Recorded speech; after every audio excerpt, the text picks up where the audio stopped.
بره یه کمی بکنه کار میدم برم خواستگاریش با اقوام یه عروسی میگیرم بذارن تو اخبار همه ببینن یا میت و اخبار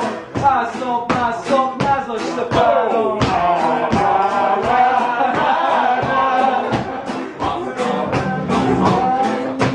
خستم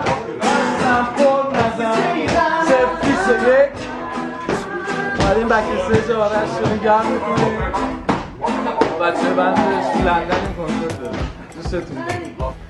سلام به همه عزیزان و هموطنان عزیز من و تنهای پاروپاقرس میگن درست؟ پاروپاقرس وای آبرو حسین توحی عزیز و الان یه برنامه داریم در لندن و حسین عزیز اومده به اون بکستیج خدا سندش سلف پیسه یکم آرش یاد گرفتم شد اینه؟ یه با دیدی توی خلمل شد قل توش میاد خونه